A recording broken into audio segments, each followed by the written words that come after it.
안녕하세요. 오늘은 스마트폰 카메라로 작품 사진 찍는 팁을 알아보겠습니다. 그럼 시작해 볼까요? 자, 첫 번째로 이렇게 반복해서 피사체가 늘어서 있을 경우인데요. 자, 이럴 때 보통 정면에서들 많이 찍으시죠. 자, 이렇게 정면에서들 찍으시는데요. 자, 이렇게 반복되게 서 있는 물체들일 경우에는 정면에서 찍어야 할 필요도 있겠지만 한 번쯤은 방향을 바꿔서 찍어 보시는 것도 멋진 사진을 찍는 방법이 되겠습니다. 자, 이 경우 피사체의 한쪽에서 찍게 되면 자, 이렇게 원근감이 생기게 되겠죠. 자, 그래서 이렇게 찍게 되면 앞쪽에 있는 물체는 크고 뒤에 있는 물체는 작아지죠. 그래서 좀 더 이렇게 원근감을 갖게 됩니다. 사진에 깊이가 생기는 거죠. 반복된 피사체가 있을 경우에는 이런 깊이감을 좀 더 극대화 시킬 수가 있습니다. 자, 이 경우 피사체가 일렬로 늘어서 있는 형태죠. 하지만 이렇게 일렬로 늘어서 있지 않고 피사체가 이렇게 펼쳐져 있는 경우가 있습니다. 자, 이런 경우가 되겠죠. 자, 나무들이 이런 식으로 여기저기 흩어져 있습니다. 자, 이럴 경우에 보통 전체를 찍기 위해서 뒤쪽으로 가셔서 전체를 보이게 찍으려고 많이들 하시죠. 자, 보통 이렇게들 많이 찍으세요.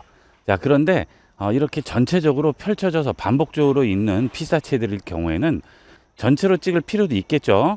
하지만 한 번쯤은 피사체가 어느 정도 잘리더라도 반복돼서 늘어서 있는 그 피사체들 안쪽으로 들어가서 찍는 것도 괜찮습니다. 이렇게 되면 나무의 위쪽이 잘리죠. 이렇게 찍으면 좀 더 깊이감이 생기게 됩니다. 이때 나무 아래쪽과 나무 위쪽 다 같이 잘려도 상관이 없습니다. 꼭 전체가 나올 필요는 없죠. 내가 찍고자 하는 피사체가 집중이 되면 됩니다. 그래서 이렇게 나무 아래쪽과 나무 위쪽이 잘리더라도 좀 더 흩어져 있는 물체들에 집중을 하게 되겠죠. 자, 사진을 찍으실 때 항상 전체를 찍으려고 하지 마시고요. 필요할 때는 내가 주제로 삼은 피사체에 집중이 되도록 이런 식으로 잘리더라도 상관없이 찍어주시면 되겠습니다. 자, 그 다음은 넓게 펼쳐져 있는 장소를 찍을 경우인데요. 자, 이렇게 잔디밭이 넓게 펼쳐져 있는 이런 장소를 찍을 때는 주제가 뭐죠? 주제는 이 잔디밭이 되겠죠. 자, 그래서 이 위쪽 부분을 너무 많이 잡아버리면 주객이 전도되는 상황이 벌어집니다. 이 경우에는 하늘이 주제가 돼버리겠죠. 자, 그래서 이렇게 넓게 펼쳐진 장소를 찍을 경우에는 카메라가 좀 더 아래쪽을 비춰주는 게 좋겠죠. 자, 이 경우 최소한 내가 보여주고자 하는 이 장소가 중앙까지는 위치가 돼야 됩니다. 이렇게 돼버리면 사진을 보는 사람이 위쪽에 집중을 하게 되기 때문에 카메라를 내려서 최소한 중앙에 잡아주시고요. 아니면 조금 더 내려주셔도 되겠죠. 자, 이렇게 해서 내가 찍고자 하는 장소에 집중이 되게끔 해주시면 되겠습니다. 자, 그런데 너무 집중을 한다고 해서 이렇게 내려가 버리는 것은 좋지가 않겠죠. 카메라의 3분할 선을 꺼내셨을 때 여기 있는 땅 부분은 2칸 이상으로 올라가시면 안 되겠습니다. 최대치가 2칸이라고 생각하시면 되겠고요. 최저치는 마지막 1칸이라고 생각하시면 되겠습니다. 그래서 주제가 되는 땅 부분의 끝선이 중앙칸 안쪽에만 들어오면 되겠습니다. 자, 그 다음은 좀 더 넓은 곳을 찍을 텐데요. 자, 이럴 때는 넓게 찍고자 해도 보이는 곳이 이렇게 한계가 있죠. 이럴 때는 카메라 렌즈를 광각으로 바꿔 주셔야 됩니다. 자, 스마트폰 카메라는 렌즈를 교환을 할 수 없기 때문에 확대 축소를 이용을 해서 광각을 표현하게 됩니다. 지금 여기 보시면 1이라고 나오는데요. 자, 이것은 1:1이고요. 그 아래에 있는 0.5를 누르게 되면 광각으로 바뀌게 되죠. 자, 그러면 보이는 구역이 좀 더 넓어지게 되겠죠. 자, 그러면서 하늘의 구름도 제대로 표현이 되고 좀 더 멋진 사진을 찍을 수 있습니다. 자, 사진을 찍으실 때 1과 2, 그 다음에 0.5를 이용을 해서 광각과 기본 렌즈를 이용할 수 있습니다. DSLR만 광각을 찍을 수 있는 게 아니죠. 스마트폰으로도 멋진 광각 사진을 찍을 수가 있습니다. 특히 이렇게 하늘 같은 거 찍을 때는 이 광각으로 찍으면 웅장한 그런 느낌을 연출할 수가 있죠. 자, 이때도 밑에 있는 땅선이 3분할 선 중에 아래쪽에 위치를 해야 되는데요. 그거보다 더 아래로 내려가 버리면 안 되죠. 자, 이럴 때는 아예 하늘만 비치게 찍고요. 그게 아니고 땅도 같이 찍고자 한다면 3분할 선의 마지막 한 칸에서 반 정도가 한계라고 생각하시면 되겠습니다. 그거 아래로 내려가는 것은 특별히 의도해서 찍기 전에는 그다지 좋은 사진이 나올 수 없죠. 예를 들어서 이렇게 3분할 선 아래쪽 반 정도보다 아래로 위치할 경우에는 이쪽에 뭔가 특이한 선을 만드는 그런 피사체가 있어야 되겠죠. 예를 들어서 건물이 들쭉날쭉한다든지 또는 무슨 풍선 같은 게 있다든지 이렇게 뭔가 특이한 것이 있으면 모르겠지만, 그렇지 않을 경우에는 이런 식으로 3분할 선의 한 칸에서 반 정도까지 그 사이에 위치를 시켜서 찍으시면 되겠습니다. 자, 그리고 이렇게 광각으로 찍게 되면 하늘이 주제가 되는데, 이때 가로등 같은 거를 같이 찍어 주시면 아주 멋진 사진을 찍을 수 있습니다. 하늘만 이렇게 찍게 되면 좀 단순해서 심심한 사진이 되지만, 이렇게 가로등이 하나 들어가면 사진에 변화를 주게 되죠. 그래서 훨씬 재미있는 사진을 찍을 수가 있겠죠. 사진을 찍으실 때 너무 규칙적으로 있고 밋밋한 사진일 경우 이런 식으로 포인트를 하나 주는 것을 명심하고 찍으시면 좀 더 재미있는 사진을 찍을 수가 있습니다.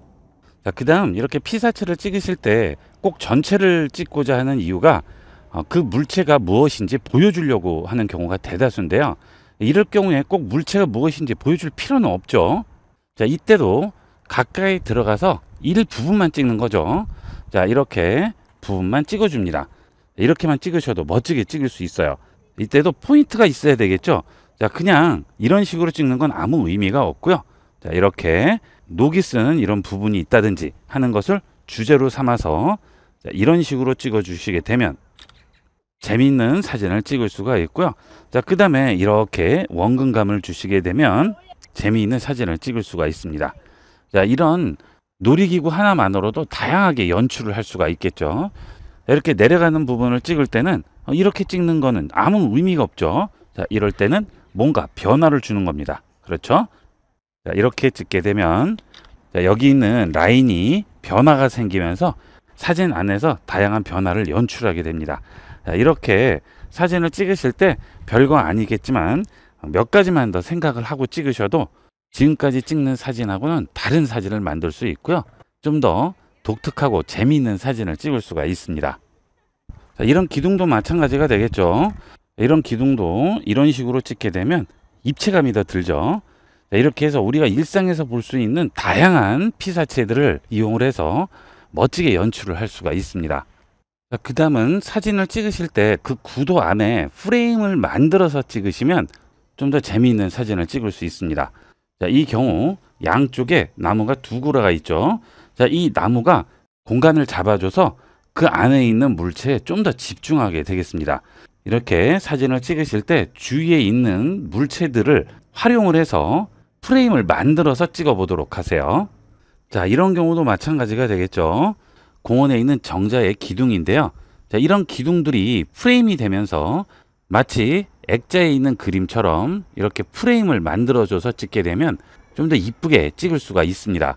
곳곳에 보시면 이런 프레임을 만들 수 있는 물체들이 굉장히 많아요. 이런 것들만 잘 활용을 하셔도 아주 멋진 사진을 찍을 수가 있습니다. 자, 장소를 한번 바꿔봤는데요. 이렇게 찍으면 다른 느낌이 들죠. 갤러리에 걸려있는 그림 같은 그런 느낌을 주죠. 이런 식으로 주변에 있는 사물을 최대한 활용해서 찍으면 SNS에서 보시는 그런 느낌 있는 사진을 찍을 수가 있습니다. 자, 제가 사진 강의를 찍다가 보니까 이 나무가 보이는데요. 이런 나무들도 지나치면 아무것도 아니겠지만 의미를 부여하는 순간 작품이 되는 거죠. 그래서 제목이 굉장히 중요합니다. 자, 이 경우 사진을 찍은 다음에 이 사진의 제목을 주는 거죠. 자, 뭐라고 주면 좋을까요? 하나의 나무는 바로 서 있고 옆에서 받치고 있죠. 자, 나무가 어려서부터 커서 장성을 해서 곧바로 서 있고 그 나무를 말라 비틀어진 옆에 나무가 받치고 있죠. 자, 지금까지 저 나무를 키우기 위해서 그 옆에 있는 비틀어진 나무가 지금까지 받치고 있었던 거죠. 자, 그래서 제목을 희생이라든지 부모님 은혜 뭐 이런 식으로 지으시면 색다른 의미를 부여할 수가 있겠죠.